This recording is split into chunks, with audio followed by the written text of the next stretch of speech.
Hello everyone, मैं हूँ लोकेंद्र सिंह और आज हम देखेंगे एनसीईआरटी हिस्ट्री क्लास सेवन्थ का ninth chapter the making of regional culture. ये उसका सेकंड पार्ट है। देखिए क्लासिकल डांस क्या होता है। देखिए क्लासिकल डांस की एग्जैक्ट डेफिनेशन बताना थोड़ा सा कॉम्प्लिकेटेड है। वो इसलिए कि हम उसे क्लासिकल डांस कहेंगे कि जो रिलीजियस थीम पर बेस्ड है, या हम उसे क्लासिकल डांस कहेंगे कि जिसे सीखने के लिए बहुत ज़्यादा स्किल्स बहुत ज़्यादा मतलब स्किल्स की ज़रूरत होती है, या फिर उसे जिसे करने के लिए क्लासिकल डांस को बहुत ज़्यादा रूल्स और रेगुलेशंस हैं। ये क्वेश्चन थोड़ा सा कॉम्प्लिकेटेड है, जिसको एग्जैक्ट बताना कि क्लासिकल डांस क्या होता है। बट इसके बावजूद भी अ, कुछ डांस को क्लासिकल फॉर्म क्लासिकल मान्यता के रूप में क्लासिकल मान्यताएं प्राप्त हैं।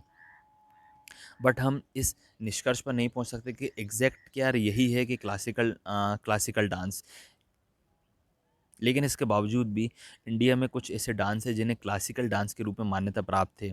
जैसे कि भरतनाट्यम जो तमिलनाडु में परफॉर्म होता है, कथकली केरला में होता है, ओडिसी उड़ीसा में होता है, कुचिपुड़ी आंध्र प्रदेश में होता है और मणिपुरी मणिपुर में होता है।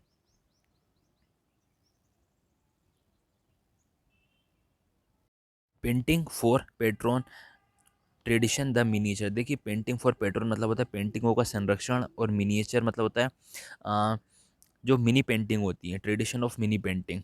अब उनके बारे में बताया गया है।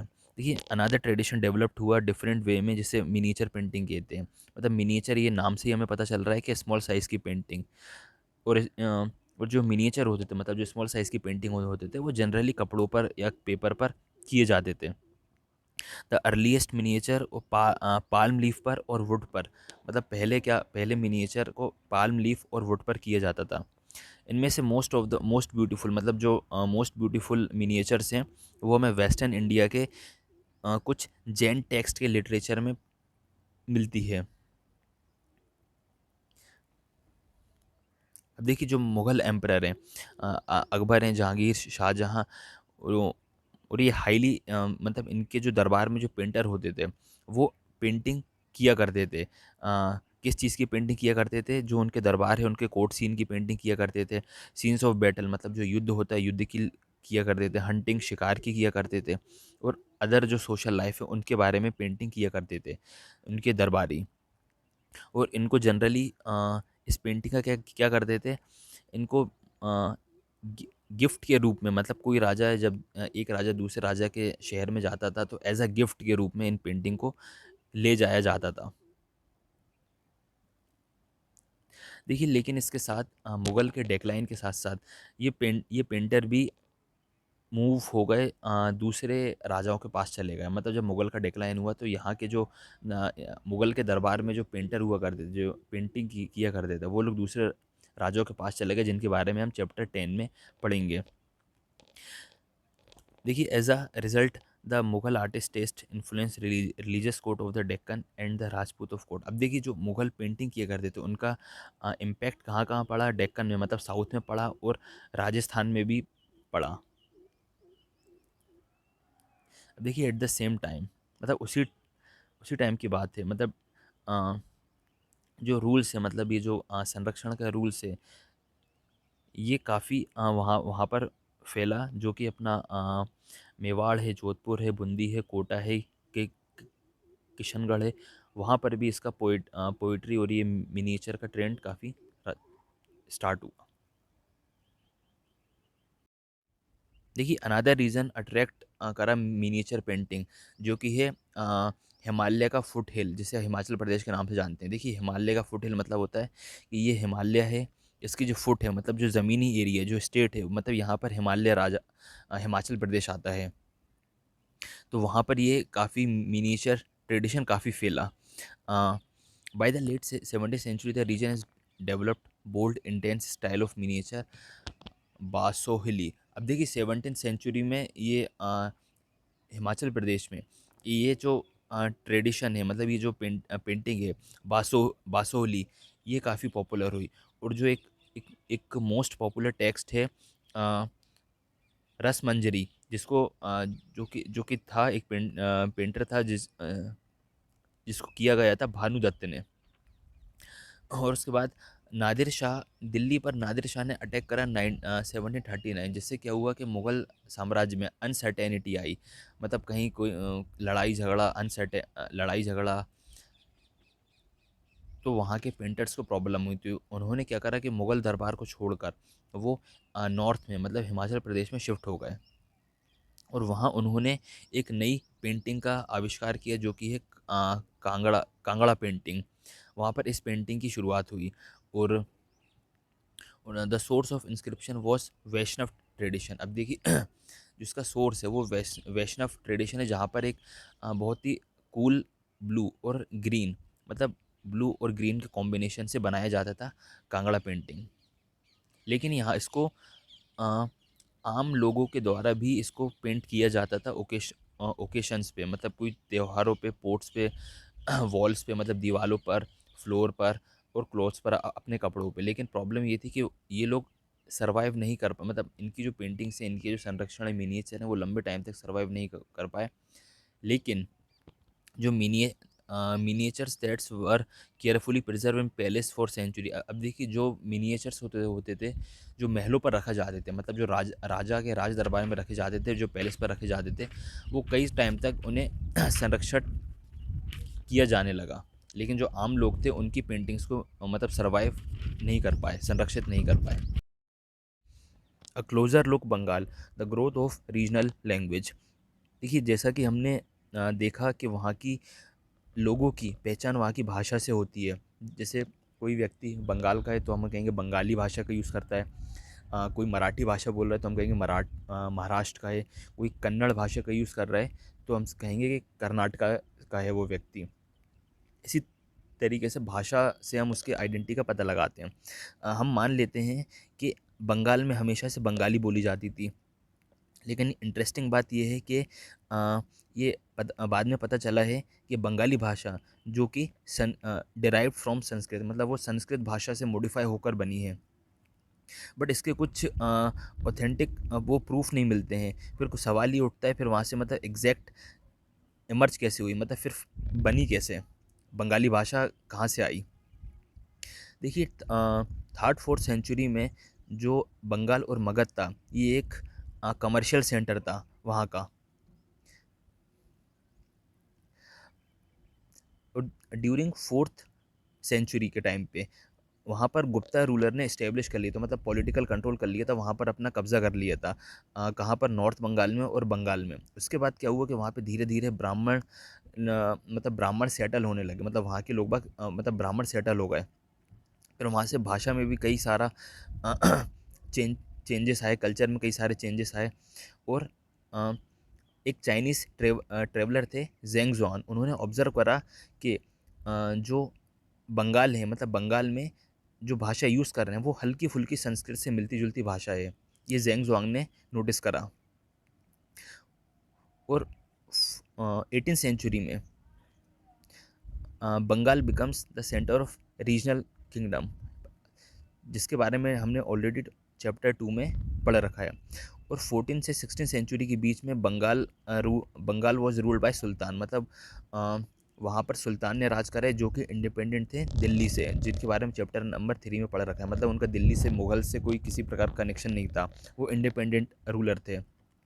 लेकिन 1586 में अकबर कंकर्ड बंगाल, मतलब अकबर ने बंगाल पर कब्जा कर लिया और उसको नाम दिया बंगाल सूबा के नाम से। और वहाँ की जो ऑफिशियल मतलब एडमिनिस्ट्रेशन की भाषा थी वो पर्शियन थी, और वहाँ की जो रीजनल लैंग्वेज थी वो बंगाली थी।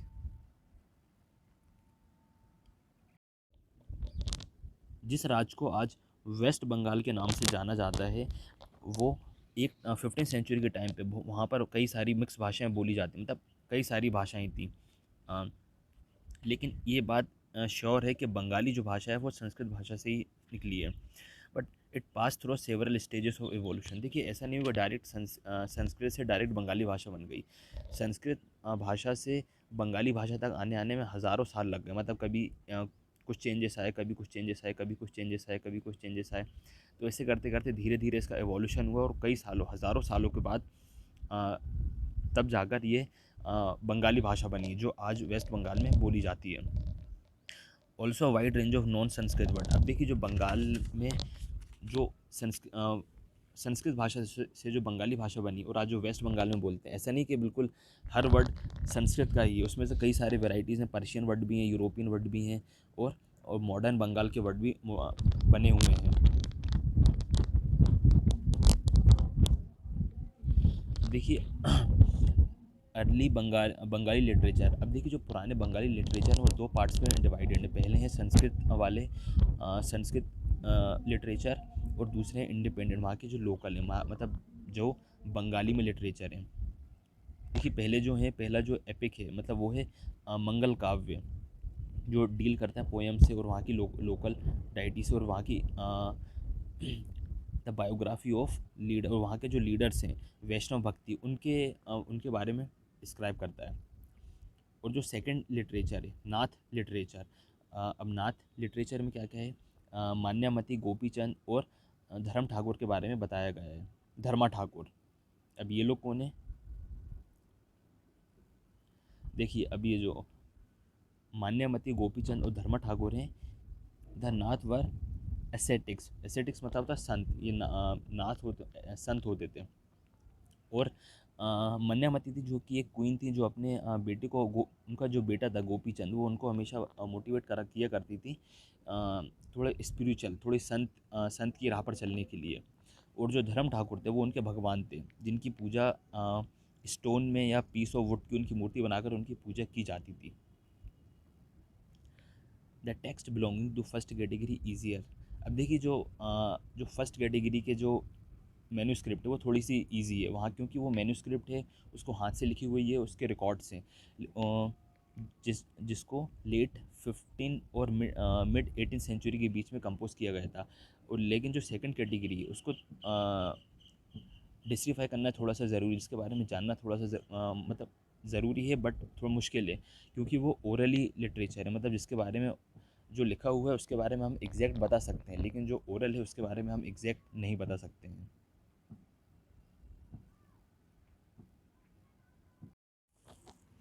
पीर एंड टेम्पल्स। देखिए 16 सेंचुरी में क्या हुआ कि बहुत सारे माइग्रेंट, मतलब बाहर से लोग आए और वेस्ट बंगाल में बसने लगे।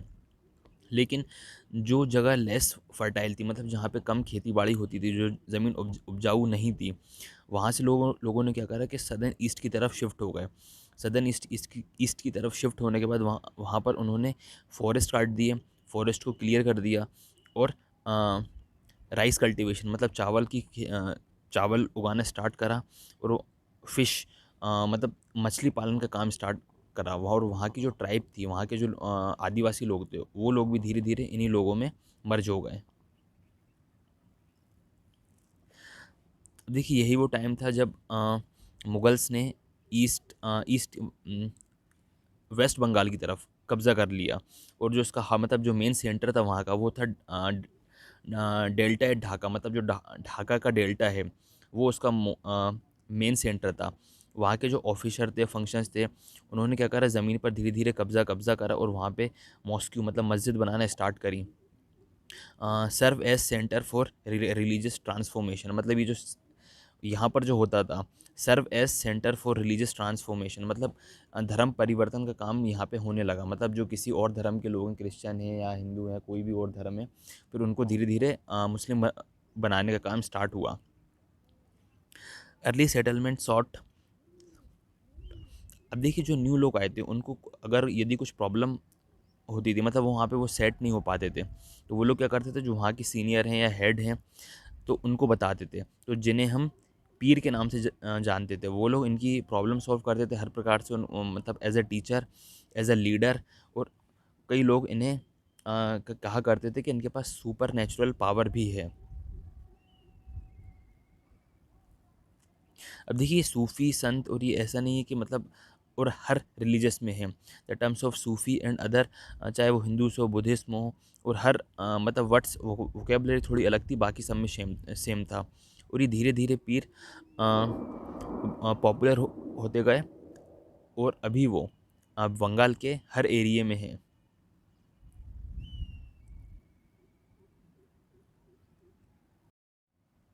Bengal also witnessed a temple building from the late 15th century अब देखिए बंगाल भी जो है वो एक विटनेस है कि 15th सेंचुरी से लेकर 19th सेंचुरी तक वहाँ पर भी कई सारे टेम्पल्स का निर्माण हुआ है। और हमने देखा कि चैप्टर 2.5 में पढ़ा कि जो भी रिलीजियस स्ट्रक्चर बनते थे, जो वहाँ के पावरफुल लोग हुआ करते थे, मतलब जो वहाँ का राजा है वो बनवाता था। इसका सिंबल होता था जो जितना ज़्यादा पावरफुल है वो उतना बड़ा मंदिर बनवाता था, और वो ये दिखाता था कि मैं भगवान का उतना ही बड़ा भक्त हूँ। देखिए धीरे धीरे क्या हुआ कि वहाँ पर जो बनते थे वो मॉडेस्ट ब्रिक के बनते थे। टेरोका टेम्पल बिल्ड सच लो सोशल ग्रुप। देखिए जो हमारे यहाँ जैसे ईंट होता है, रेत होती है, सीमेंट होती है, वहाँ की लोकल भाषा में कोलू और कंसारी, मतलब ये इन्हें इन्हें नाम से उन्हें जाना जाता था।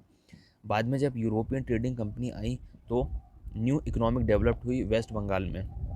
और वहाँ पर जो सोशल ग्रुप थे, जो आम लोग थे, जो अपने अपने हिसाब से जो बड़े मंदिर या छोटे मंदिरों का निर्माण करवाया करते थे, धीरे धीरे उनकी इकोनॉमिक पावर स्ट्रांग होती गई।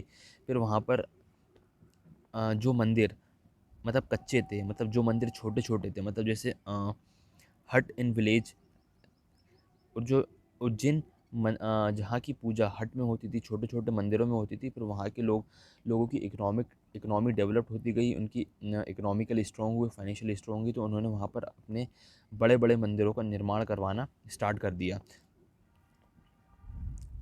अब देखिए उनका स्ट्रक्चर कैसा था। देखिए जो बंगाल के जो मंदिर होते थे वो 4 रूफ स्ट्रक्चर में होते थे। 4 रूफ, 4 ट्रायंगुलर रूफ, मतलब उनका एक अलग स्ट्रक्चर होता था। 4 वॉल होती थी। और टेम्पल वर बिल्ड यूजुअली स्क्वायर प्लेटफॉर्म, मतलब एक स्क्वायर प्लेटफॉर्म में टेम्पल बना करते थे। और अंदर से इंटीरियर होता था वो बिल्कुल प्लेन होता था, बट आउटर वॉल होती थी वो वेस्ट बंगाल के मंदिरों की, उन्हें डेकोरेट किया करते थे, पेंटिंग्स किया करते थे उनके ऊपर, ऑर्नामेंट्स टाइल्स लगाए लगाया करते थे। और इसी तरीके से उनका मतलब स्ट्रक्चर होता था वेस्ट बंगाल के जो मंदिरों का। Fish as a food. अब देखिए खाने पीने की जो हैबिट होती है वो वहाँ की ज्योग्राफी पर डिपेंड करती है।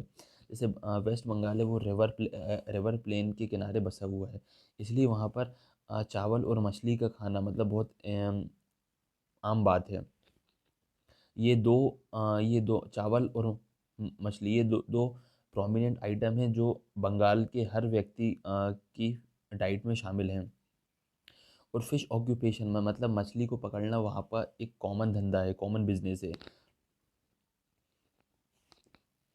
देखिए हम इस बात से लगा सकते हैं कि वहाँ पर मछली खाना कितना इम्पोर्टेंट है, कि वहाँ की मंदिर की दीवारों पर और बुद्ध विहार पर, मतलब बुद्ध विहार पर भी उनकी दीवारों पर ये डिज़ाइन किया गया है कि कोई एक व्यक्ति मछली को साफ कर रहा है, fish being dressed taken the market in the basket, एक व्यक्ति मछली को साफ कर रहा है और उसको पकड़कर मार्केट भी ले जा रही है, दीवार मंदिर की दीवारों पर दर्शाया गया है।